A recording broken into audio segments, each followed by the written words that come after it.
하나님 말씀 오시겠습니다. 오늘 본문이 좀 깁니다. 하나님 말씀은 마태복음 13장 1절부터 23절까지의 말씀. 하나님 말씀 마태복음 13장 1절부터 23절까지의 말씀. 신약성경 21페이지입니다. 신약성경 21페이지 마태복음 13장 1절부터 23절까지의 말씀 찾으셨으면 우리 교독하겠습니다. 그날 예수께서 집에서 나가사 바닷가에 앉으시매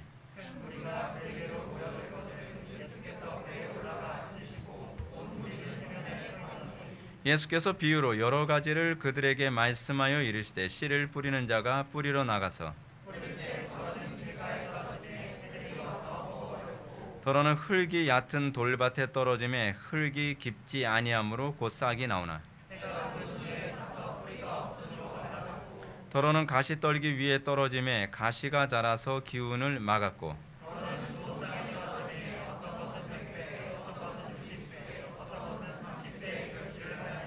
귀 있는 자는 들으라 하시니라.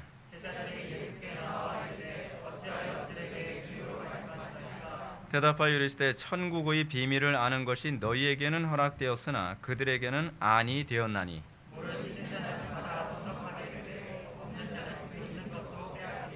그러므로 내가 그들에게 비유로 말하기는 그들이 보아도 보지 못하며 들어도 듣지 못하며 깨닫지 못함이니라.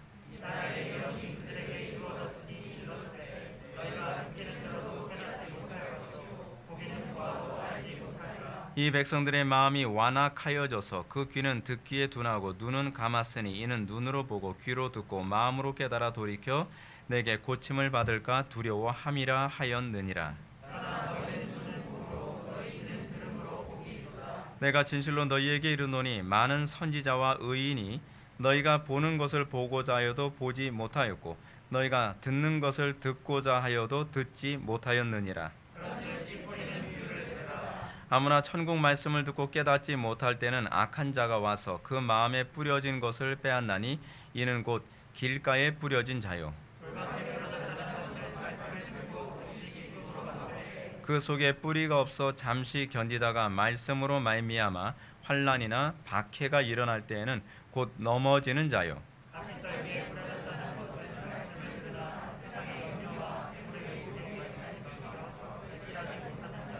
좋은 땅에 뿌려졌다는 것은 말씀을 듣고 깨닫는 자니 결실하여 어떤 것은 100배 어떤 것은 60배 어떤 것은 30배가 되느니라 하시더라. 아멘.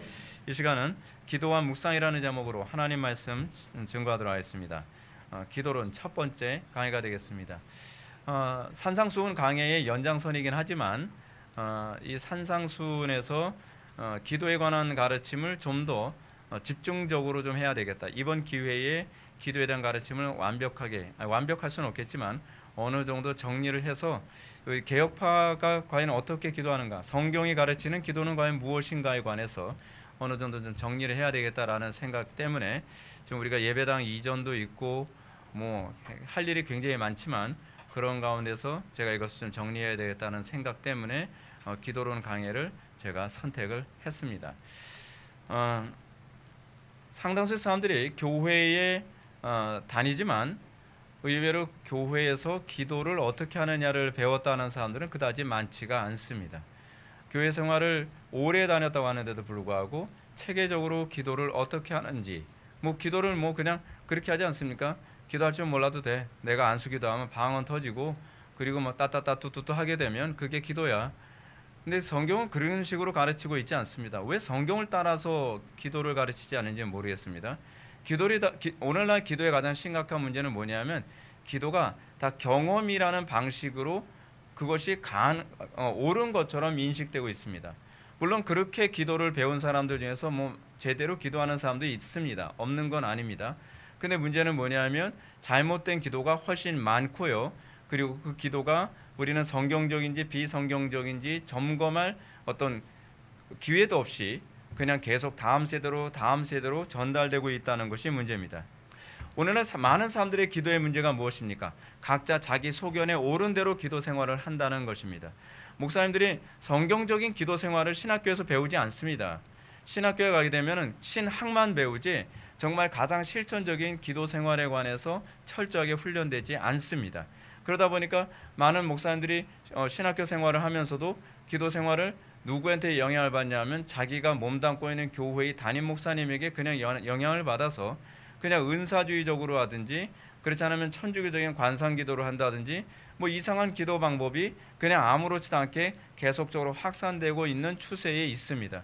신사도 운동 같은 교회에서는 신사도 운동 방식으로 기도를 하는 것이 옳다고 생각을 하고, 또 오순절 교단에 있는 사람들은 마치 방언을 안 받으면 뭐 구원 못 받은 것처럼 이상한 그런 교리와 체계를 가지고 그런 식으로 기도 생활을 하게 되고요. 그리고 어떤 교회에서는 무조건 침묵 기도만 기도인 것처럼 그렇게 가르치고, 어떤 교회는 마치 금식 기도를 해야만 제대로 된 기도인 것처럼 그렇게 가르치는 교회들도 굉장히 많습니다. 그러면서 사람들이 성경의 어떤 특정한 구절만을 가지고 자, 성경이 이런 기도를 가르치고 있지 않느냐라고 얘기합니다. 근데 또 다른 성경 구절은 그런 기도 생활에 대해서 부정하고 있는 성경 구절도 상당히 많이 있거든요. 근데 그런 부분을 종합적으로 생각하지 않고 상당수의 사람들이 어떻게 생각을 합니까? 이렇게 해서 효력을 봤으니까 이 기도가 정당한 기도 아니냐라고 사람들을 설득하기를 되게 좋아합니다. 그러다 보니까 어떤 현상이 나타납니까? 각자 자기 소견에 오른 대로 기도 생활을 합니다. 근데 이렇게 기도 생활을 했을 때에 예수님께서 경고하신 것이 우리가 지난 시간까지 살펴봤던 마태복음의 6장에 나오는 바리새인들의 기도나 이방인들의 기도로 가게 되어 있습니다. 우리는 본성적으로 배우지 않으면 우리는 바리새인처럼 기도합니다. 우리는 본성적으로 배우지 않으면 이방인처럼 기도합니다. 그것이 내 몸에 되게 잘 맞거든요. 그것이 내 체질에 되게 잘 맞아요. 내 타락한 본성에. 그래서 우리는 그렇게 기도 생활하는 것에 어느 정도 익숙해지면 그 다음에 성경적인 기도 생활에 대해서 가르치면 굉장히 배타적인 태도를 견지하게 되어 있습니다. 안 배우니만 못합니다. 그러니까 잘못된 기도 생활이 틀이 잡히고 나면 이거를 교정하는 데 있어서 굉장한 어려움이 있죠.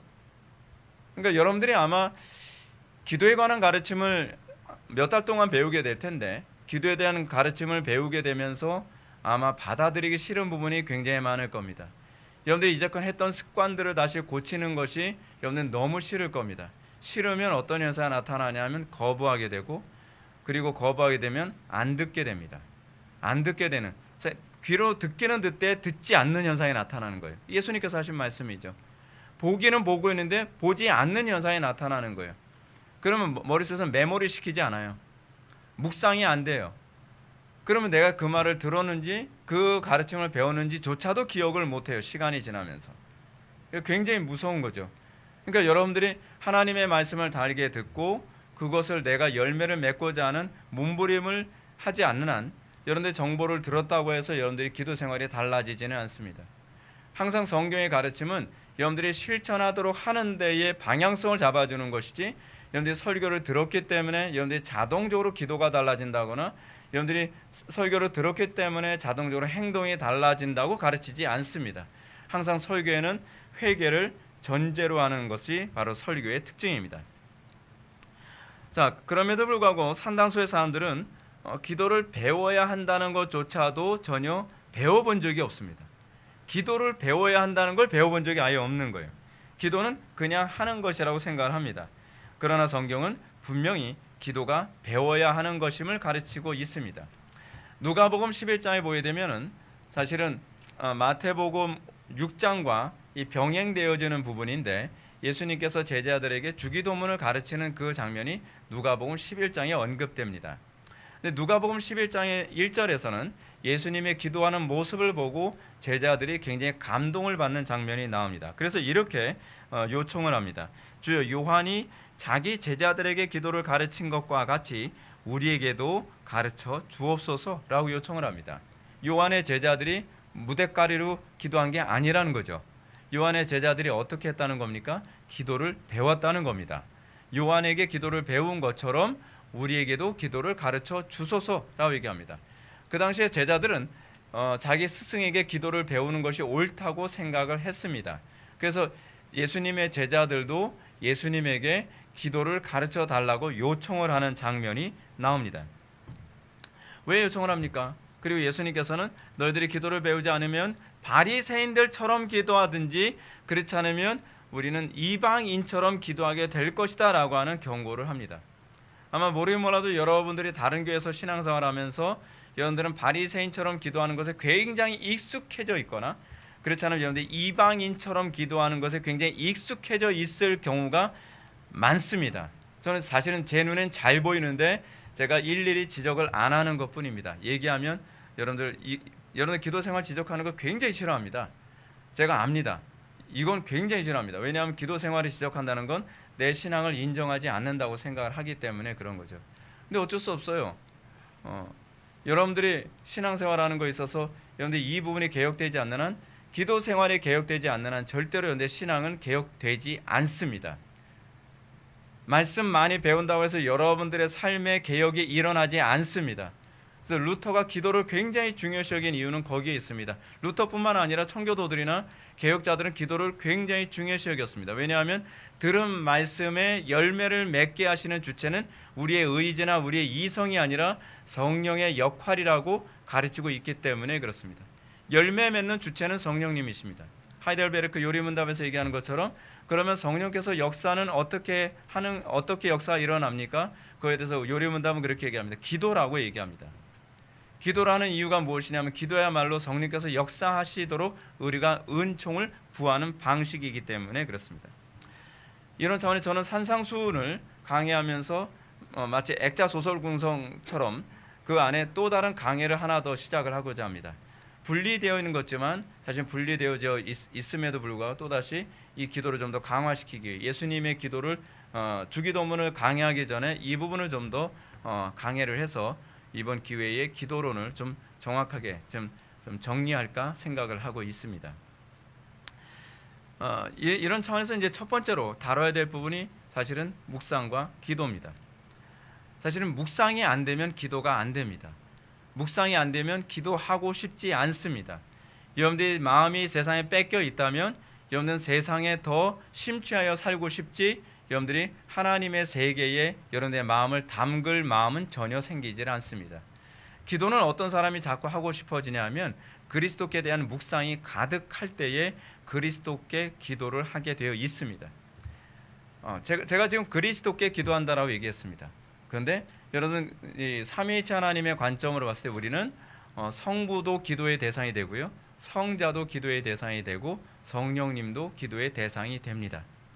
그럼에도 불구하고 기도의 기본적인 골격은 우리는 성부께 기도하는 것이라고 인식을 해야 되고요, 그리고 우리는 성부께 기도하되 그리스도의 공로로 힘입어 기도하는 것이고 성령의 의에 기도하는 것이어야만 합니다.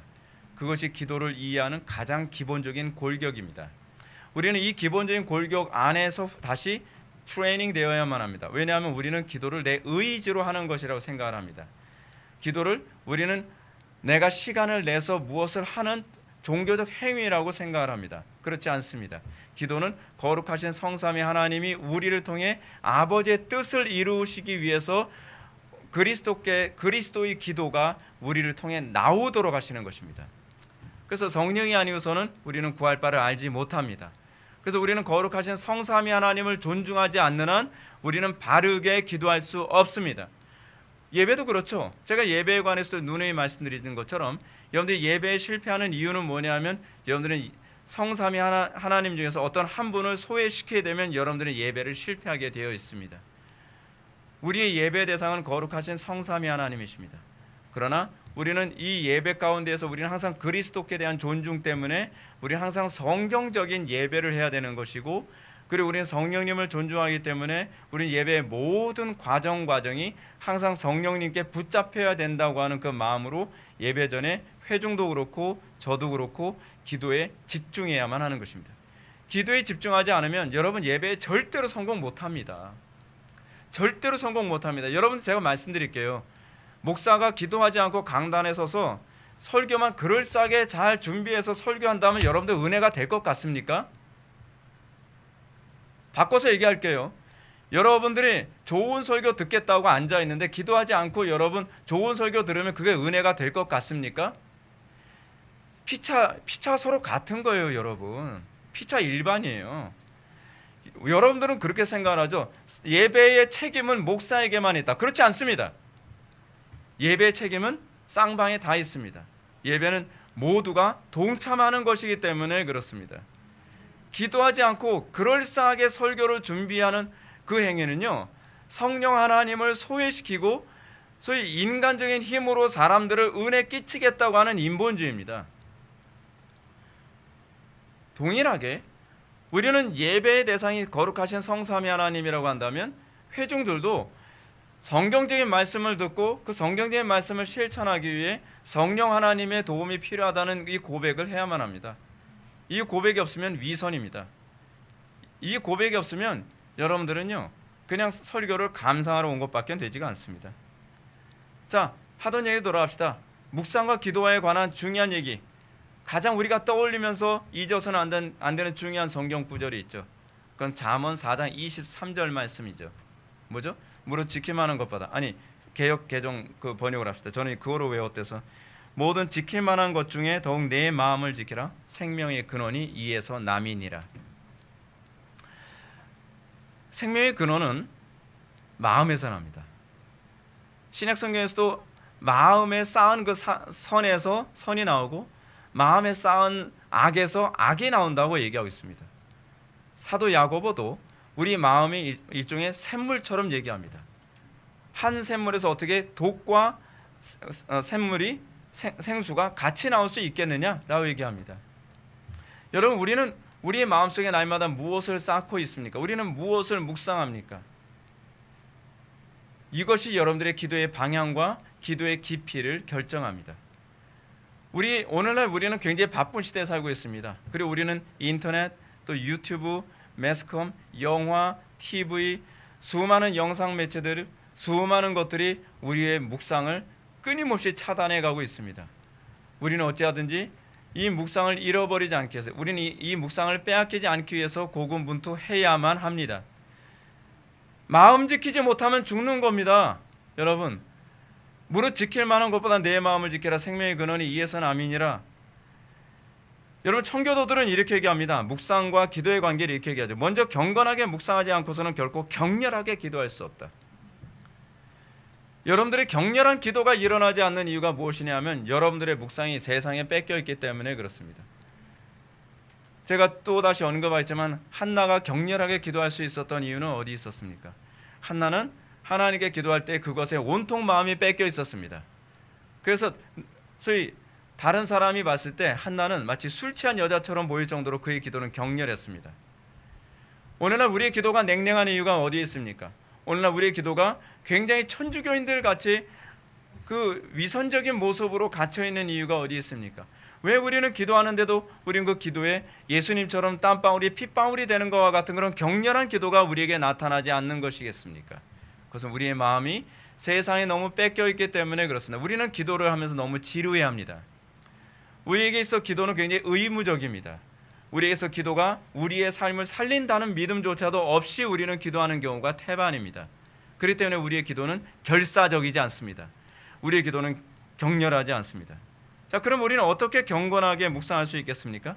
그래서 저는 묵상에 관해서 굉장히 많은 얘기를 하고 싶지만 묵상에 관해서 얘기하게 되면 이게 한두 시간으로 설교를 멈출 수가 없기 때문에 저는 그리스도께 대한 묵상, 거룩하신 성삼위 하나님의 속성에 대한 묵상, 그리고 성례에 대한 묵상, 다양한 묵상을 제가 다 말씀드리고 싶지만 저는 그 여러 가지 묵상 중에서 그냥 가장 긴급하고 가장 중요한 묵상 한 가지만 말씀드리고 싶습니다. 그것은 설교에 대한 묵상입니다. 청교도들이나 개혁자들은요, 설교에 대한 묵상을 굉장히 중요시 여겼습니다. 그것이 거의 절대적이라고 생각을 했습니다. 여러분들은 어떤가요? 우리 한국교회 지금 굉장히 여러 대형 교회들에 의해서 확산되어진, 또 선교단체를 통해서 확산되어진 큐티 운동 때문에 설교는 묵상 안 하고 주로 맨날 성경 묵상한다고 큐티합니다. 성경 묵상 제대로 하면 제가 뭐라고 얘기를 안 할 텐데 성경 묵상도 사실은 주관적으로 묵상을 하면서, 그리고 성경 묵상을요 제가 분명히 말씀드리는데요, 잠깐 1, 20분 묵상한다 해서 그거로 여러분들 삶이 바뀌지 않습니다. 묵상은요 항상 내 마음을 사로잡는 상태이어야만 합니다. 항상 우리의 마음은 전쟁터입니다. 우리의 마음은 항상 묵상을 주도를 누가 할 것인가를 결정해야 되는 사탄의 가장 중요한 전쟁터가 바로 묵상입니다. 실제로 오늘날 그 대부분의 그 사업가들이 더 많은 돈을 벌기 위해서 관심을 갖는 게 뭔지 아시죠? 사람들의 마음을 뺏는 것입니다. 어떻게 해야 대중들의 마음을 뺏어서 대중들이 우리가 원하는 물건을 사게 만들고 우리가 원하는 데에 돈을 쓰게 만들 것인가가 지금 이 시대의 흐름입니다. 제가 요즘 메타버스에 관해서 자꾸 말씀을 드리는데, 메타버스는 지금 우리가 생각하는 것보다 굉장히 빠른 속도로 지금 진행되어져 가고 있습니다. 근데 메타버스 말고 그 스타벅스 잡거든요. 네, 메타버스가 지금 얼마나 빠른 속도로 진행되어지느냐는 사실은 컴퓨터의 발전과 직결되어집니다. 근데 제가 언젠가도 여러분한테 말씀드렸던 것처럼 반도체 기술이 이제는 AI가 설계를 하는 수준으로 얼마 전에 바뀌어 버렸습니다. 근데 더 심각한 문제는 뭐냐면 컴퓨터의 메인보드의 시스템입니다. 과거에 컴퓨터 메인보드는 디지털 방식이었죠. 0과 1로 움직여지는 디지털 방식인데 이제는 양자역학 방식으로 컴퓨터의 처리 속도가 훨씬 빨라집니다. 제가 이제 그 숫자에 약하다 보니까 제가 까먹었는데, 제가 단편하게 이걸 이해할 수 있도록 여러분한테 말씀드린다면 그렇습니다. 그걸 양자역학을 설명하는 사람이 이런 얘기합니다. 자기가 연구 자료를 가지고서 5개의 방을 들린다고 했을 때에 이 5개의 방을 들릴 때 어떤 방을 먼저 가는 것이 더 좋은가에 관한 이 선택할 수 있는 그 방식이 여러 가지가 있죠. 한 몇 개가 될 것 같습니까? 한 150가지가 된다 그럽니다. 근데 이거를 예를 들어서 10개의 방이 된다면 선택할 수 있는 선택 그 방식이 몇만 가지로 늘어나요. 그리고 이것이 20개가 되면 몇백만 가지로 되는데, 몇백만 가지가 어느 정도냐면 현재 우리가 가지고 있는 슈퍼컴퓨터로 한 84년을 돌려야 될 속도라는 겁니다. 굉장히 빠르죠, 그렇죠? 근데 양자역학 컴퓨터가 나오게 되면, 지금 그것이 거의 상용화되어져 가고 있는데, 그 컴퓨터를 딱 돌리게 되면 몇 초면 된대요. 현재 슈퍼컴퓨터로 84만 년 걸릴 걸, 84년이 아니에요. 84만 년 걸릴 걸, 그것이 몇 초면은 된다는 거예요. 그럼 이제 메타버스 시대에서 이 양자 컴퓨터와 그리고 소위 그 CPU는 양자 컴퓨터가 이제 담당을 하게 되고, 그리고 반도체는 이제는 AI가 담당을 하면서 우리가 생각하는 것보다 인류의 역사는 이렇게 한번 따져봅시다. 반도체 기술이 소위 역사가 흐르는 속도를 굉장히 많이 좌우한다고 했을 때에 반도체를 디자인하는데 몇천 시간 걸리는 걸 AI가 6시간 만에 그 반도체를 만들어낼 수 있다고 한다면 몇천 년 걸릴 걸 사실은 6년이면 된다는 얘기입니다. 근데 그것과 관련해서 양자 컴퓨터가 움직여지면서 우리의 시각과 우리의 청각과 우리의 후각과 우리의 미각과 우리의 피부 촉감 같은 모든 것에 대한 모든 것을 통제하기 시작을 하고 우리의 모든 묵상을 사로잡기 시작하면 우리는 거기서 헤어나기 힘들어집니다. 왜 사람들이 거기에 그토록 몰입을 하느냐? 사람들의 마음을 빼앗으면 그것이 돈이 되기 때문에 그렇습니다. 어떻게 하든지 사람들의 마음을 빼앗는 것이 정치가들의 관심이기도 합니다. 인류 역사는 끊임없이 어떻게 하면 사람들의 마음을 빼앗을 수 있을까에 관해서 모든 연구가 계속적으로 진행됐습니다. 성경이 가르치는 가장 신앙생활에 있어서 우리 자신이 관심을 가져야 되는 것은 어떻게 이렇게 마음을 뺏으려고 하는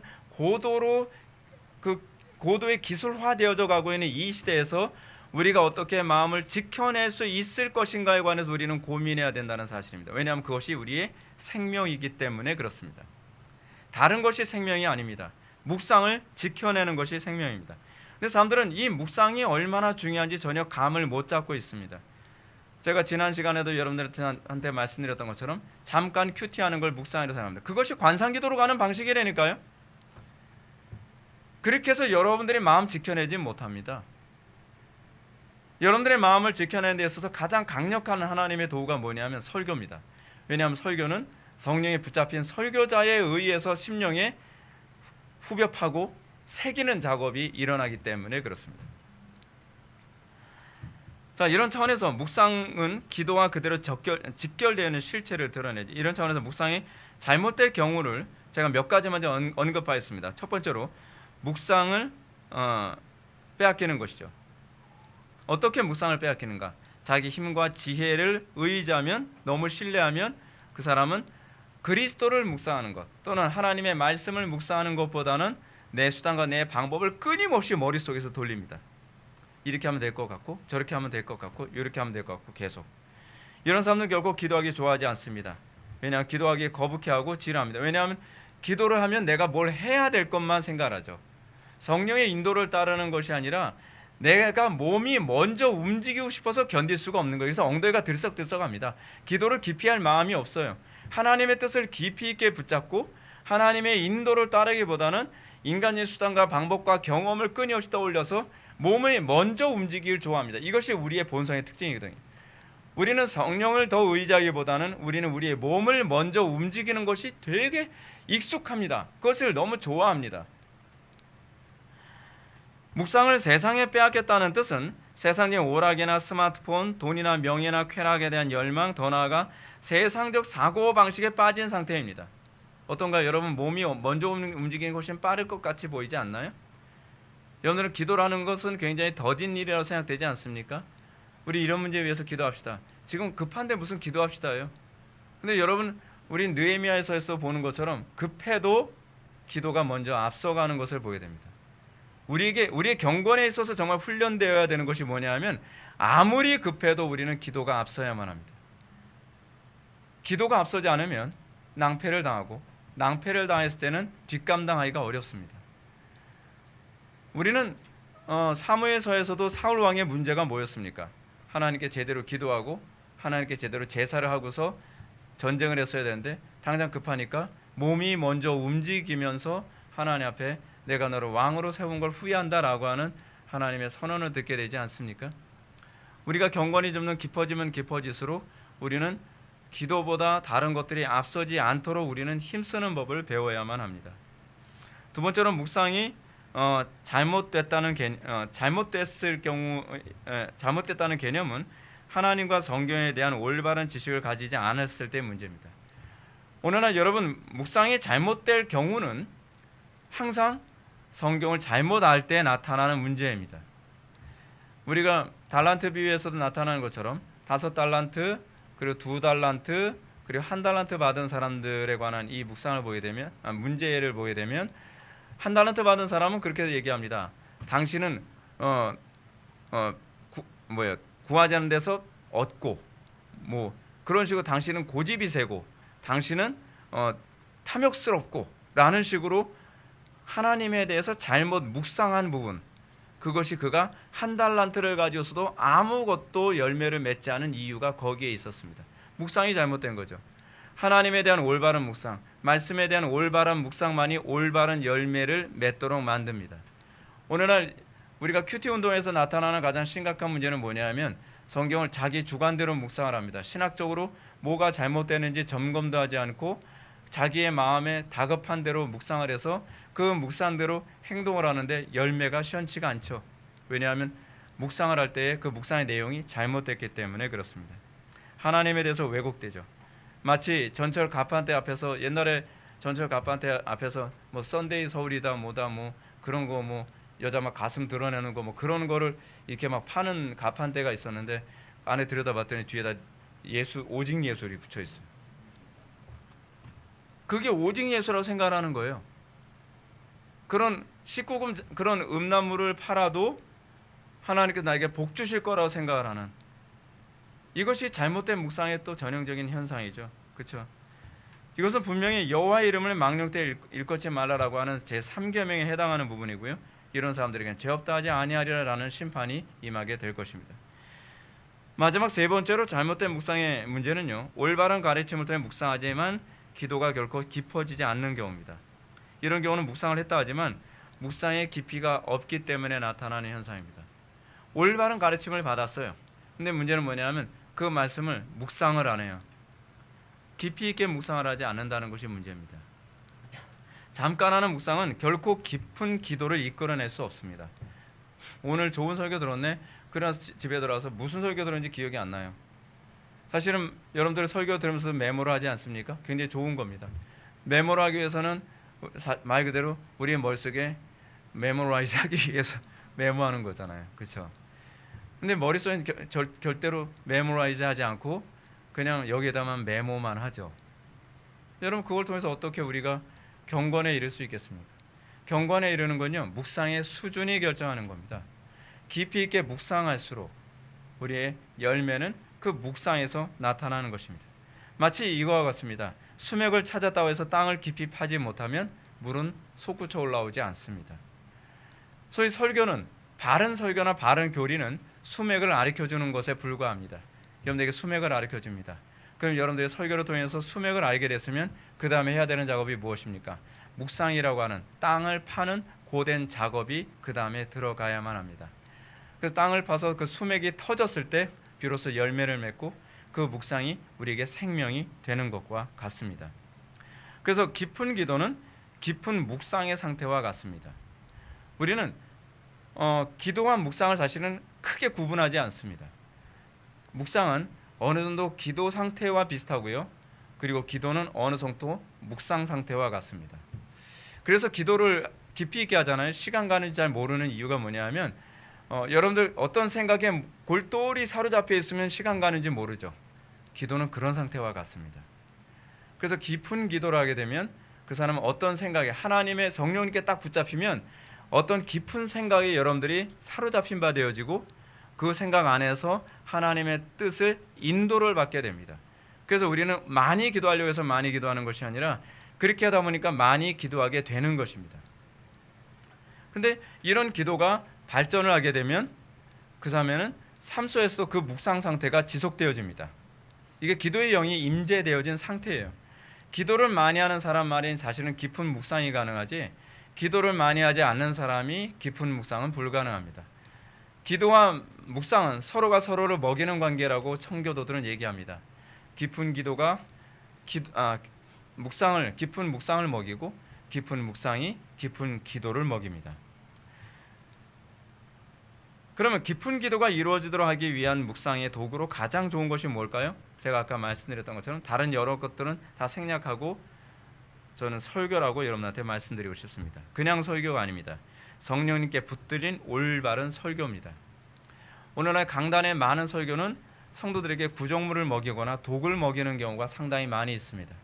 성령님의 의존되어진 설교가 아니라 인간의 의지와 노력에 의해서 사용되어지는 설교가 상당히 많이 있습니다. 성령님께 붙들린 설교의 특징이 무엇이냐면 여러분들의 죄악된 심령을 자꾸 드러낸다는 것입니다. 제가 설교를 하면서 제가 간혹가다 느끼는 것일 겁니다. 제가 오늘도 예배 가운데 그런 말씀 드렸죠. 복의 근원으로 또는 성령께 붙들린 사람의 특징이 뭐냐면 무의식적인 말 한마디 한마디까지도 성령께서 사용하셔서 사람들에게 유익이 되게 하신다는 것이죠. 근데 저는 이걸 설교에서 굉장히 많이 느낍니다. 설교를 하다 보면 제가 의식적으로 얘기한 것이 아님에도 불구하고 그 설교 한 구절 한 구절 한마디 한마디가 회중들의 심령을 흔들어 놓고, 그리고 회중들이 내가 궁금해했던 또는 내가 응답받기 원했던 부분이 설교 통해서 들려지는 경우가 많습니다. 그것이 오웬 때 일어났던 현상이고 리차드 백스터나 그런 청교도들에게 흔하게 일어났던 일입니다. 사실은 강단은 그래야만 합니다. 그랬을 때 회중들이 강단의 설교를 통해서 응답을 받고, 로이 존스 목사님이 그런 말씀하시죠. 바르게 설교한 하나님의 성리에 붙잡힌 바른 설교는 신방의 횟수를 현저하게 줄인다. 실제로 신방을 원했던 성도들이 설교를 듣고 목사님 신방 안 해주셔도 될 것 같습니다. 오늘 응답 다 받았습니다. 이것이 사실은 올바른 강단 설교의 특징이거든요. 그럼 강단 설교는요, 여러분들이 무엇을 묵상해야 될 것인가도 다 제시해주고 여러분들에게 바른 방향을 제시해줍니다. 그런 식으로 여러분들이 파야 될 수맥을 제시해주는 것이죠. 여러분들이 강단의 설교를 정말 많이 묵상해야 되는 이유가 뭐냐면, 강단 설교는 뭐 그런 분들도 있지만 정말 우리 개혁파 설교의 장점이 뭐냐면 교리적이고 신학적이라는 겁니다. 교리적이고 신학적인 설교를 통해서 본문의 해석이 왜곡이 최소화되고, 그리고 어떻게 하냐 하나님의 뜻을 적절하게 정확하게 전달되어진다는 사실입니다. 근데 여러분, 회중들이 설교자들만큼 성경 본문을 깊이 있게 연구할 시간은 별로 없거든요. 회중들이 성경 본문을 설교자들만큼 교리적으로나 신학적으로 점검할 수 있는 기회는 별로 없잖아요. 근데 설교자는 그것을 위해서 성도들에게 소위 생활비를 받고 정말 모든 시간을 기울여서 성도들의 삶 속에 가장 정확한 교리적 체계로 설교를 함으로써 성도들의 묵상이 건전하고 신학적으로 이탈 없이 묵상할 수 있도록 최대한 돕는 것입니다. 여러분, 칼빈은 하나님의 말씀을 두 종류로 얘기하죠. 하나는 기록된 말씀으로서의 성경입니다. 또 하나는 무엇입니까? 선포된 말씀으로서의 설교라고 합니다. 강단의 설교와 성경은 거의 동일한 권위로 인정하는 것이 우리 개혁파 강단의 특징입니다. 그래서 모든 권위는 설교에서 나오는 것이지 옷차림에서 또는 직분에서 나오는 것이 아니라고 생각을 합니다. 근데 개혁파 설교가 하나님의 음성일 수 있는 것은 항상 하나님의 말씀인 성경을 정확하게 해석할 때라야만 그 권위를 존중받을 수가 있습니다.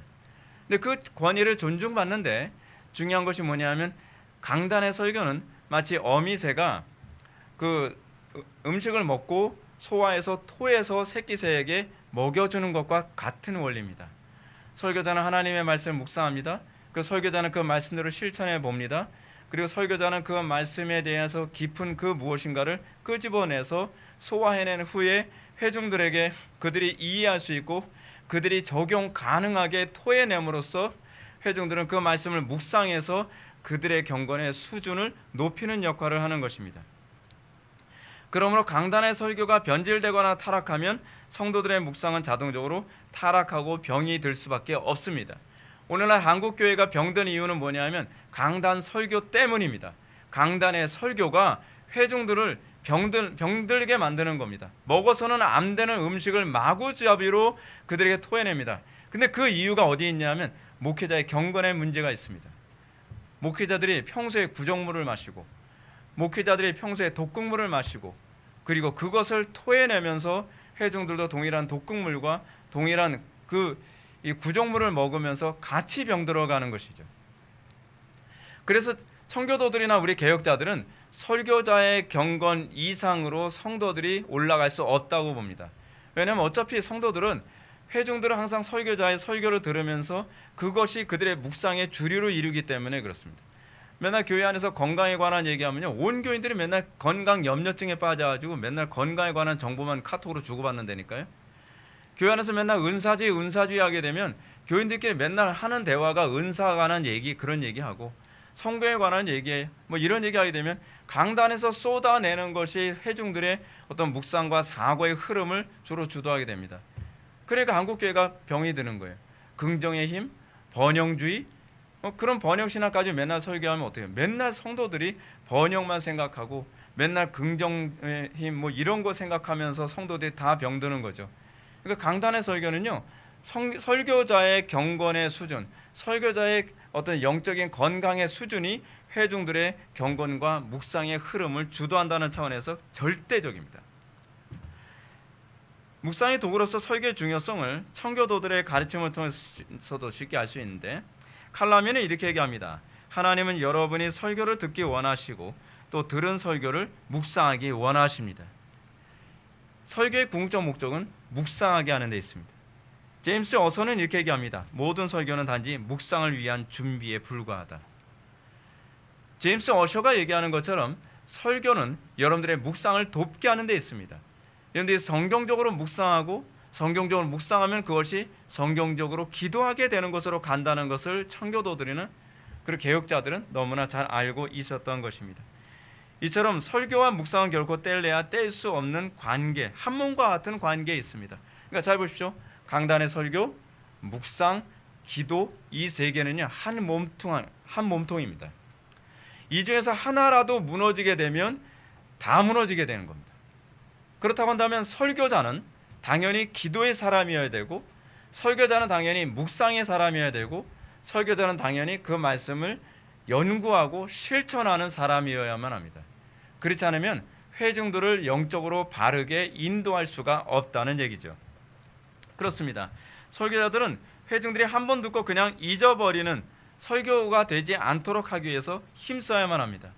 설교자들은 이 말씀 하나하나가 영혼들을 죽이기도 하고 살리기도 한다는 차원에서 깊이 있는 묵상과 자기 삶에 대한 적용, 그리고 그 적용을 통한 열매를 면밀히 검토해서 내가 과연 이 본문을 바르게 이해하고 이 교리를 바르게 이해하고서 내가 성도들에게 제공할 수 있느냐에 관한 분명한 확신을 가지고 강단에서 설교를 해야 된다는 사실입니다.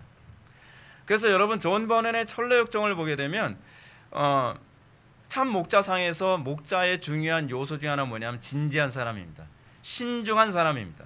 그는 신중한 사람입니다. 왜냐하면 신중하지 않으면 그것이 약인지 독이 될지도 알지 못하고 회중들에게 강단에서 먹임으로써 회중들을 죽일 수 있기 때문에 그렇습니다.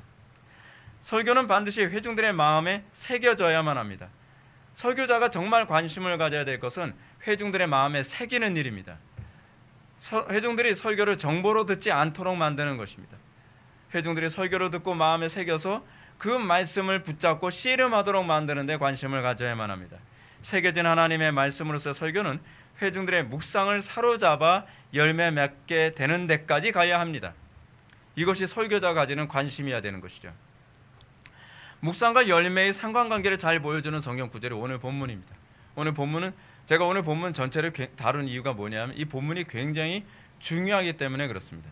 사실은 오늘 본문은 우리가 잘 알고 있는 씨 뿌리는 비유인데, 이 씨 뿌리는 비유는 사실은 선지자 이사야의 예언과 관련해서 본문을 이해할 때 이 본문에 대한 이해가 더 선명해집니다. 우리는 부분적으로만 이해를 했죠. 씨 뿌리는 비유에는 네 종류의 밭에 대해서 언급합니다. 하나는 돌짝밭이죠. 또 하나는 길가밭이죠. 또 하나는 가시덤불밭이죠. 하나는 좋은 밭입니다. 이 네 개의 밭이 언급되고 있죠.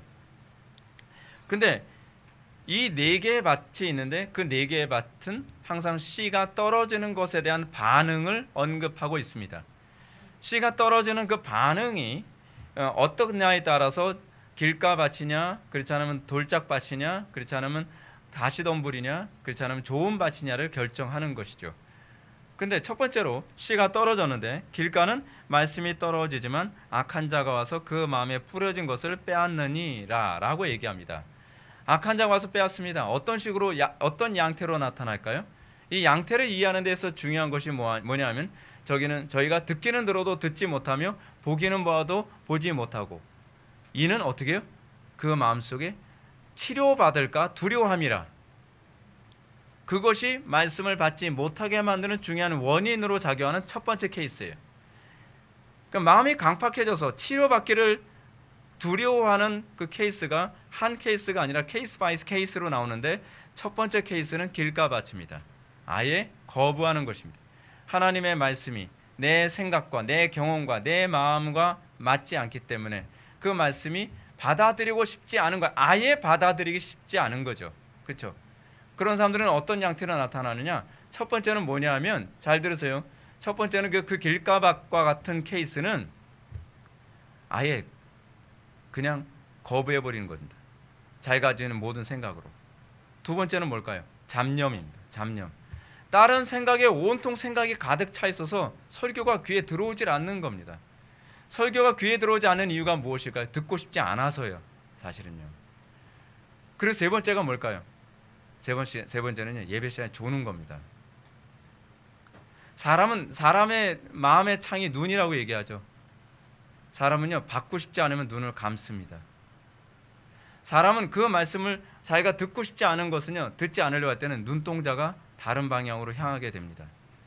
또는 그 사람의 동공이 줄어듭니다. 여러분, 그런 거 조사에 따르잖아요. 굉장히 어떤 남자가 어떤 여자를 보고 괜히 호감을 갖고 좋아하는지 어떤지를 이거 젊은이들 알면 안 되는데, 알게 되어진 중요한 그 방식이 하나 있는데, 괜찮아요. 동양 사람들은 다 눈동자가 다 새카매가지고 잘 보이지도 않아요. 동공이 열린다는 거예요. 더 확실하게 보고 싶어서. 그렇죠? 근데 그건 말씀에 대한 반응도 그렇습니다. 제가 목회 경험이 벌써 한 30년 가까이 되거든요. 신기한 게 뭐냐면요, 정말 말씀을 사모하는 사람은요, 눈부터 커져요. 굉장히 정확하게 들으려고 눈동자 자체가 움직이질 않습니다. 제가 신학교 다닐 때, 저는 어쩔 수 없이 제가 담임 목사가 아니니까 저는 이 교회 저 교회에서도 예배를 드려야 되고, 부교육자 생활하면서도요. 그리고 저는 채플 시간에도 설교에 집중해야 되고, 그리고 학교 수업에도 집중을 해야 되잖아요. 근데 신기한 걸 제가 경험을 했어요. 제가 한 1000명 정도 모이는 교회 와서 예배를 해도요, 설교자가 저 쳐다봐요. 민망할 정도로 저를 자꾸 쳐다봐요. 제가 다른 신학교에 가서요, 거기는 이제 유명한 교수님이 강의한다 그래서 한 강의실에 한 300명 정도 앉아 있었던 것 같아요. 300명 정도 앉아 있었는데, 제가 어떤 교수님인지는 제가 얘기 안 할게요. 근데 그 교수님이 수업 시간에 저만 쳐다봐요. 저는 일부러 다른 학교 학생이니까 그 눈에 안 띄는 데에 앉았거든요. 맨 끝쪽 한쪽 구석에 코너에 딱 이쪽 맨 끝에. 근데 그 교수님이 앉아서 강의를 하는데 자꾸 저만 쳐다봐요. 질문을 시켜도 꼭 제가 나만 쳐다보는 것 같으니까 자리를 옮겨야지. 이쪽에 앉으면 이쪽. 그래서 질문은 꼭 제가 앉은 그 줄로만 자꾸 질문하는 거예요. 근데 그 교수님이 저를 되게 좋아했던 것 같아요. 근데 왜냐하면 전 눈동자가 움직이지 않거든요. 그 교수님만 딱 쳐다보고 눈을 거의 깜빡이지 않고 이런 거 있잖아요. 스마트폰 볼 때 너무 집중하면 눈은 깜빡임 횟수가 이제 줄어든다 그러잖아요. 근데 그거를 느끼는 거예요. 근데 어느 교회 가든지 설교자들이 다 그래요. 그게 왜 그러냐면 무엇인가 집중하고, 저는 실제로 그랬거든요. 저는 그 수업에 강의를 듣거나 그렇지 않으면 예배 시간에 설교를 들으면요, 신기하게 주변이 안 보여요. 그 사람밖에 안 보여요. 너무 제가 그것에 몰입을 해가지고 그렇게 설교를 딱 듣고 나면요, 머릿속에 계속 그 설교만 계속 맴도는 거예요. 강의도 듣고 나면 강의 자체가 계속 머릿속에 맴도니까 계속 그 생각만 하면서 집에 돌아오거든요. 집에 돌아오고 나면 이제 주관하는 건 우리 형수님. 우리 형수님한테, 형수님 제가 오늘 구약신학 강의를 들었는데 정말 너무 흥분돼서 형수님한테 얘기해야 될 것 같아요. 그럼 형수님 앉혀놓고 구약신학 강의한 거 한 2시간 제가 계속 얘기해요. 이건 히브리어로 막 이렇고요. 이 히브리어인데 이 히브리어가 신약에서는 이런 식으로 사용됐대. 그래서 제가 설교를 이렇게 하고 있는 거예요. 너무 그것 제가 막 몰입돼 있어서 길거리 가면서도 그 생각만 계속 하고 있는 거예요. 제가. 그게 묵상이에요. 전 묵상을 그렇게 터득했어요. 이게 묵상이구나. 그리고 그것이 너무나 제 마음을 사로잡아서 그렇게 살고 싶어서 견딜 수가 없는 거예요. 그러니까 회중들을 보면 하나님의 길가박과 같은 사람들은요, 설교를 들으면 그냥 눈이 초점부터 없어져요. 초점부터 멍멍멍 뭐 이렇게. 그래서 집중을 못하고 그냥 눈이 자꾸 졸려서 막 이래요. 근데 그거는 말씀을 거부하는, 또는 딴 생각에 사로잡혀 있는, 그리고 그 말씀을 마음에서 난 그렇게까지 살고 싶지 않아. 난 그 강의 그 말에 대해서 난 동의할 수 없어. 그렇게 되는 거죠. 그렇게 되는 거예요. 두 번째로 흙이 얕은 돌밭은요, 말씀을 듣고, 여러분 보십시오. 두 번째 돌밭, 그리고 세 번째 가시떨기는요, 말씀을 듣고가 나옵니다. 말씀을 받아들여요. 말씀을 받아들여요. 근데 첫 번째 길가는 아예 말씀에 대해서 거부하는 거죠. 근데 말씀을 받아들였다고 해서 저희는 듣기 안 들어도 듣지 못하며 보기는 보아도 보지 못하니라에 여기서 제외되는 사람들은 아닌 거예요. 말씀을 듣고 즉시 기쁨으로 받되 그 속에 뿌리가 없어 잠시 견디다가 말씀으로 말미암아 환난이나 박해가 일어날 때에는 곧 넘어지는 자. 세 번째 가시떨기는 말씀을 들으나 세상 염려와 재물의 유혹의 말씀이 막혀 결실하지 못하는 자라고 합니다. 마지막 좋은 단어는 어떻죠? 말씀을 듣고 깨닫는 자니, 여기에만 깨닫는 이라는 얘기가 나옵니다. 근데 깨닫는 데는 항상 뭐가 따를까요? 묵상이 따르는 겁니다. 묵상하지 않으면 깨달음은 없습니다. 깨닫는 자니 결실하여 어떤 것은 100배, 어떤 것은 60배, 어떤 것은 30배가 되느니라. 제가 오늘 그 금주의 묵상에서 여러분들한테 말씀드렸던 것처럼 묵상의 핵심이 뭐예요? 실천을 위한 것이어야만 합니다. 거기에 깨달음이 있습니다. 이런 네 종류의 땅을 볼 때 핵심적인 것은 말씀에 대한 묵상입니다. 묵상은 말씀이 뿌리를 내리도록 합니다. 말씀을 듣지만 그 말씀이 심령에 뿌리를 내리지 못하면 결코 결실하지 못하는 겁니다. 여기서 묵상이라는 말은 나오지 않습니다. 왜냐하면 유대인들에게서 묵상은 당연한 것이기 때문에 그 묵상을 생략하고 얘기하고 있는 거예요. 그런데 여기서 말씀을 듣고 결실하기까지 아직 묵상이 생략되어 있는데 그것은 묵상과 어울러서 기도입니다. 유대인들에게서, 히브리인들에게서 묵상과 기도는요, 잘 구분되질 않아요. 우리는 묵상과 기도를 구분해서 생각을 하는데 사실 별로 건강한 사고는 아닙니다. 여러분들 기도할 때 기도에 집중하기 힘들죠. 왜냐하면 묵상을 딴 데 뺏긴 상태에서 돌아와야 되기 때문에 그렇습니다. 근데 항상 묵상이 그리스도께로 집중되어 있으면 여러분들 기도는 깊어질 수밖에 없습니다. 기도를 시작하면 곧바로 깊은 기도로 들어가게 됩니다. 여기서 우리가 말씀을 들으면 심령의 밭에 따라서 열매가 좌우된다고 생각합니다. 많은 사람들이 그렇게 생각을 합니다. 그래서 마음의 밭에 따라서 열매가 좌우된다. 근데 여기서 염두에 둬야 될 것은 묵상이 이 문제를 결정한다는 것을 사람들이 다 인식을 못합니다. 성경의 전체 가르침을 통해서 묵상의 원리를 본다면 거기엔 자동적으로 기도의 중요성을 간과할 수 없습니다. 말씀의 묵상은 신자들로 하여금 기도로 향하게 하며 기도는 열매 맺게 하는 원동력입니다. 그러면 어떤 식으로 말씀의 묵상이 신자들로 하여금 기도하도록 만드는가? 말씀의 묵상이 어떻게 기도하게 되는가? 이 세 개가 같이 갑니다. 말씀 빠지고 묵상 없고요. 묵상 빠지고 기도 없습니다. 말씀, 기도, 묵상이 하나가 됐을 때 이것을 신앙이라고 얘기합니다. 말씀과 기도와 묵상을 따로따로 나눠주게 되면은 그것 또한 신앙이 아닙니다. 바른 신앙은 항상 말씀과 기도와 묵상이 하나로 한 통으로 연결될 때라야만 제대로 된 신앙의 모습이 나오게 됩니다. 그러면 말씀이 어떻게 우리로 하여금 묵상하게 만들까요? 그것은 말씀이 우리를 비참하게 하기 때문에 그렇습니다. 말씀은 우리의 죄악됨과 우리의 무능함에 대해서 끊임없이 폭로합니다.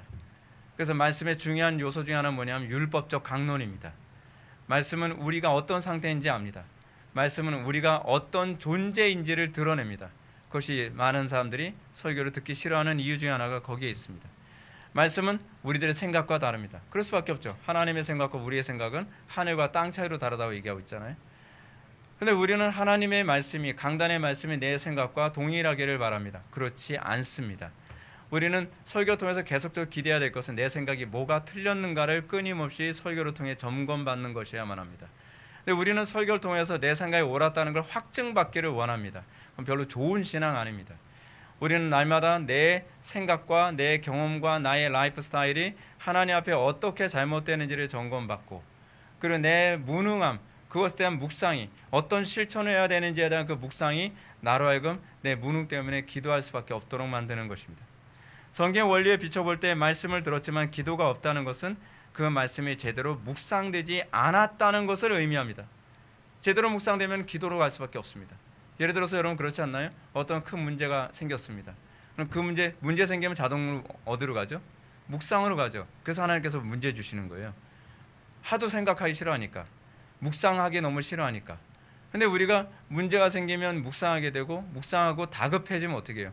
기도하고 싶어지죠. 빨리 기도했으면 좋겠다. 기도하면 하나님께서 도우실 텐데. 원래 그 원리로 가는 겁니다. 근데 기도하는 데까지 가지 않는다? 그러면 묵상을 안 하고 있다는 겁니다. 묵상에 실패했다는 겁니다. 기도하는 데까지 가는 것이 기도입니다. 묵상입니다. 그리고 그런 삶 속에는 자동적으로 세 종류의 열매 맺지 못하는 땅이 되죠. 열매 맺지 못하는 땅. 이런 차원에서 정상적인 묵상에 의해 신자들이 기도에 헌신할 수밖에 없다는 칼빈의 가르침을 제가 좀 소개해드리고자 합니다. 칼빈은 기도에 관해서 이렇게 언급합니다.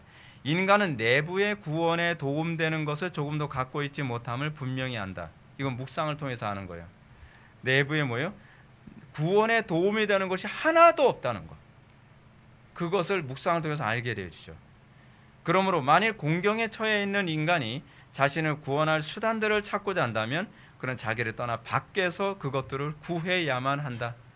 기도는 어떤 사람만 합니까? 내 속에 나를 구원할 수 있는 것이 아무것도 없다는 것을 자각하는 사람. 그런 사람이 기도의 자리에 나오게 되는 것입니다. 기도란 자신의 무능과 타락을 알고 자신의 내부의 구원이 도움될 만한 것이 아무것도 없다는 것을 자각하는 사람만이 기도하게 되는 거죠. 그래서 아무 생각 없는 사람들은 아무 기도도 안 합니다. 기도는 깊은 묵상과 자기 자신에 대한 절박감을 아는 사람만이 기도하게 되는 것이죠. 기도하지 않는 것은 게으르거나 그렇지 않으면 교만하기 때문에 기도를 하지 않는 것입니다. 기도하지 않는 건 범죄입니다. 기도하지 않는 것은 나의 불신앙을 드러내는 방식입니다. 설교와 기도와 묵상의 관계에 대해서 나다니엘 빈센트는 씨 뿌리는 비유를 염두에 두고 이런 가르침을 줍니다. 성도들에게 전해지는 설교는 하늘로부터 명령받은 것이어야 합니다. 그리고 설교를 듣는 성도들은 기도를 통해 이 일을 도와야 합니다. 어떻게 한다고요? 설교를 듣는 성도들은 기도를 통해 이를 도와야 합니다. 그러면 선포되는 말씀이 듣는 이들을 더욱 효과적으로 돕게 될 것입니다. 예배 나오기 전에 더 많이 기도한다면, 제가 예배 나오기 전에 더 많이 기도하라고 말씀드리잖아요. 예배에 나오기 전에 더 많이 기도한다면 예배에서 선포되는 말씀을 통해 더 많은 유익을 얻게 될 것입니다. 그토록 많은 설교들을 듣고도 놓쳐버리는 일이 없을 것이며 그토록 많은 씨가 헛되게 뿌려지는 일도 없을 것입니다. 저는 예배하기 전에 정말 기도 많이 하는 것에 대한 유익을 엄청 많이 경험했던 케이스거든요. 그러다 보니까 저는 예배 시간에 설교를 듣는데 눈이 정말 눈동자가 움직일 수 없는 이유가 뭐냐면 한마디도 놓칠까 봐 걱정이 되는 거예요. 한마디도 놓치고 싶지가 않은 거예요. 한마디도. 여러분들 가끔가다 저하고 대화하면서 여러분들 느끼시는 게 있겠지만 제가 이게 이제 약간 습관인데 대화할 때 눈이 뚫어지게 쳐다보듯이 제가 대화하는 그런 습관 같은 게 있습니다. 그냥 집중할 때 그래요. 상대방의 말을 하나도 놓치지 않으려고 할 때는 눈동자가 그렇게 되더라고요. 예배 때 우리에게 나타나야 되는 현상이 바로 그런 것이어야 된다고 저는 생각을 합니다. 그렇습니다. 오늘날 기독교의 타락과 위기는 바로 여기에 있습니다. 나단의 빈센트 지적처럼 강단 설교가 하늘로부터 명령받은 것이야만 합니다. 가장 치명적인 문제는 그거예요. 오늘날 강단 설교는 마치 하늘로서 명령받은 것 같다는 느낌이 전혀 들지 않는다는 게 문제입니다. 그냥 내용 없는 장난과 말장난과 그리고 인본주의 가르침으로 가득하니까 성도들이 병들 수밖에 없는 것이죠. 20-30분 설교 가운데 건질 것이 너무 없는 거예요. 그러니까 사람들이 자꾸 예배에 대한 기대감이 없어지죠. 그럼에도 불구하고 오늘날 개혁파 신학을 추구하는 많은 목사님들 설교는 굉장히 설교가 풍성합니다. 교리적으로 신학적으로 굉장히 풍성해요. 정말 이거에 대해서 저는 굉장히 감사하게 여기고 굉장히 좋은 현상이라고 생각을 합니다. 근데 문제는 뭐냐면 그 설교가 묵상이었고 그 설교가 자기 자신이 삶에 실천해 본 일이 없을 경우에는 그냥 교인들한테 어떻게 해요? 자기가 소화시켜서 먹은 걸 토해내는 행위가 아니라 그냥 먹을 수도 없는 그냥 벌레를 통째로 잡아다가 먹어라고 하는 것처럼 돼버리죠. 새끼새한테 그렇게 하면요, 그 벌레는 그냥 도망갑니다. 아싸 하면서 막 뛰어요. 그게 교회 안에서 비일비재하게 일어나고 있는 거예요. 개혁주의 교회 안에서요. 그러면 여러분 설교자가 필요 없는 거거든요. 설교자는 자기가 그 교리, 그 딱딱하고 그 너무나 어려운 그 교리와 말씀의 체계를 소화해내고 삶 속에 실천하고서 그 다음에 회중들이 실천할 수 있도록 실천이 안 되는 이유를 다 컨트롤해가면서 가이드해가면서 그러라고 있는 것이 목회자거든요. 그렇지 않으면 학원이죠. 이것이 오늘날 개혁파 교회의 아쉬운 점입니다. 저는 여러분들에게 설교란 단순히 사람들의 가령기를 긁어주기 위해 존재하는 것이 아니라고 말씀드리고 싶습니다. 또는 지적인 정보나 신학적 정보를 제공하기 위해 강단이 존재한다고 생각하지 않습니다. 그렇지 않으면 강단은요, 강의가 되는 것이지 설교가 되지 않습니다. 설교는 하나님께서 설교자를 통해 말씀하시는 행위입니다. 그래서 개혁파 교회에서 강단은 모든 교회에서 위치가 가장 높아요. 어떤 교회는 강단보다 더 높은 위치를 막 성가대를 두는데 그게 신학적으로 굉장히 잘못된 겁니다. 강단에서 가장 중요한 위치는 교회에서 가장 중요한 위치는 강단입니다. 그래서 가장 높은 위치고 그럴 수밖에 없는 것은 강단은 하나님께서 설교자를 통해 지금도 말씀하시는 자리라고 믿기 때문에 그렇습니다. 설교자는 그런 설교가 되도록 기도해야 되고 그러기 위해서 몸부림쳐야만 합니다. 설교는 죄인들을 깨우치는 것이요 기도의 방향을 잡아주는 나침반의 역할을 해야만 합니다. 나단의 빈센트의 주장처럼 기도는 하늘로부터 명령받은 것이어야 돼요. 그건 설교자도 느껴야 되고 회중도 느낄 수 있도록 아주 명확한 그런 설교여야 합니다. 설교자는 천상 어전회에 참석해서 내가 하고 싶은 얘기를 하는 것이 아니라 하나님께서 하고 싶은 얘기를 토해내는 자리이어야만 합니다.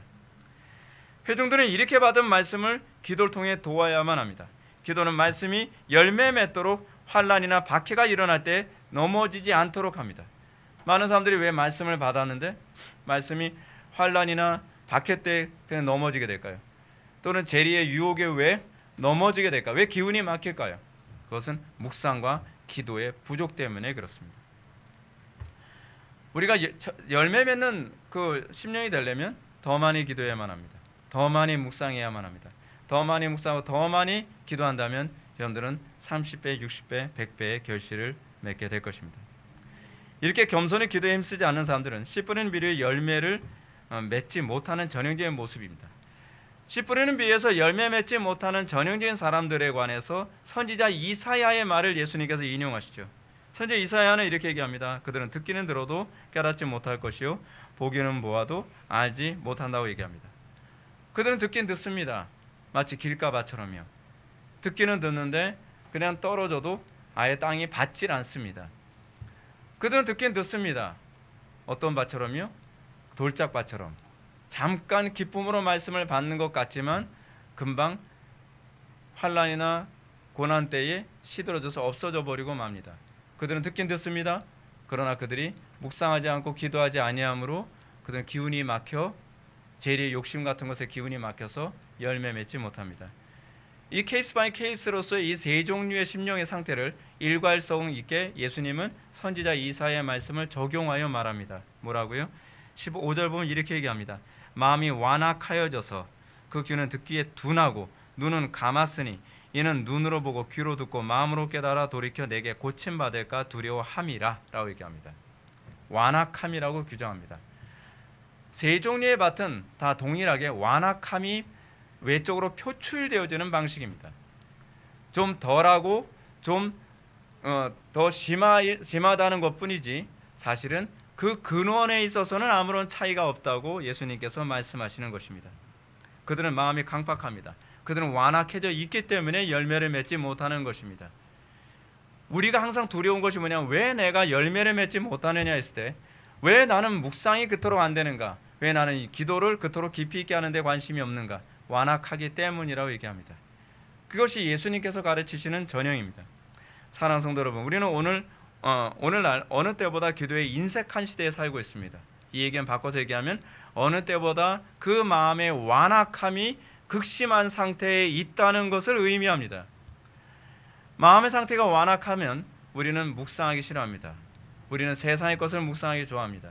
세상의 쾌락과 세상의 그 사치와 낭비와 그리고 즐기는 것, 돈 쓰는 것, 우리는 그런 것에 우리는 마음 쓰기를 너무 좋아합니다. 그것이 완악해지는 마음의 특징입니다. 점점 교회 다니면서 기도하는 사람이 점점 줄어들어가고 있습니다. 바르게 기도하는 사람은 더욱더 찾아보기 힘듭니다. 기도하는 사람들이 줄어드는 것도 안타깝지만 바르게 기도하는 사람들이 찾는 것은 더 어려운 상황이 되어버리고 말았습니다. 그 결과 교회는 점점 타락하고 세상은 점점 어두워집니다. 누군가 기도하는 민족은 결코 망하지 않는다고 얘기하지만 이 명제는 맞는 얘기지만 한편으로는 틀린 명제입니다. 왜냐하면 이 명제가 참 명제가 되려면 그 기도하는 민족이라 했을 때 그 기도하는 민족은 어떤 민족이야만 합니까? 참되게 기도하는 민족만이 결코 망하지 않습니다. 거짓되게 기도하는 기도는 하더라도 아무 열매나 효력이 없습니다. 사랑하는 성도 여러분, 성경은 우리 모든 기도에 하나님께서 응답하신다고 분명히 약속하고 계십니다. 믿습니까? 그렇다고 한다면 우리는 기도에 힘써야죠. 그럼에도 불구하고 야고보는 응답이 안 되는 이유를 몇 가지를 얘기합니다. 첫 번째는 이거죠. 구하여도 받지 못하면 정욕대로 쓰려고 잘못 구하는 것. 이건 응답 안 하신다는 거예요. 또 하나가 있습니다. 의심하는 기도입니다. 마치 바람에 밀려 요동하는 바닷물결 같으니 이런 사람은 무엇이든지 주께 얻기를 생각하지 말라고 합니다. 성경적으로 바르게 기도하지만 하나님께 응답이 되지 않는 기도, 여러분들이 성경적으로 바르게 기도한다면 응답은 반드시 있습니다. 근데 여러분들이 기도해도 응답받지 못한다고 한다면 여러분들은 어떤 식으로든지 기도가 잘못됐다는 것을 점검해야만 합니다. 사탄은요, 여러분들이 기도하는 것을 두려워하지 않습니다. 사탄이 두려워하는 것은 여러분들이 바르게 기도하는 것을 두려워합니다. 여러분들이 바르게 기도하면 그 한 사람이 100만의 군대보다 더 위험하다는 것을 사탄은 알고 있습니다. 사탄은 100만 명이 기도하는 것을 두려워하지 않습니다. 여도 광장에 모여서 10만 명이 기도회를 했다? 사탄은 별로 걱정 안 합니다.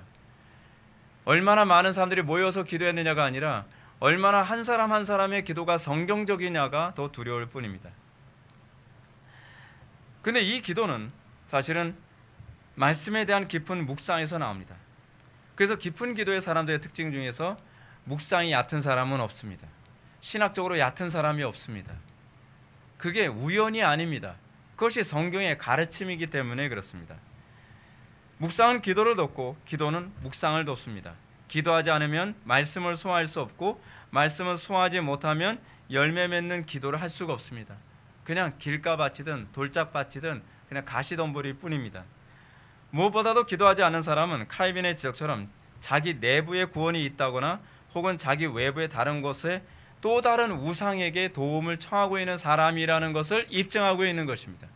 하나님께 참되게 기도하는 데 관심이 없다는 것은 우상 숭배자임을 입증하는 또 다른 방식이라는 것이죠. 사랑하는 성도 여러분, 여러분들 정말 깊은 기도를 하기 원하십니까? 낙스처럼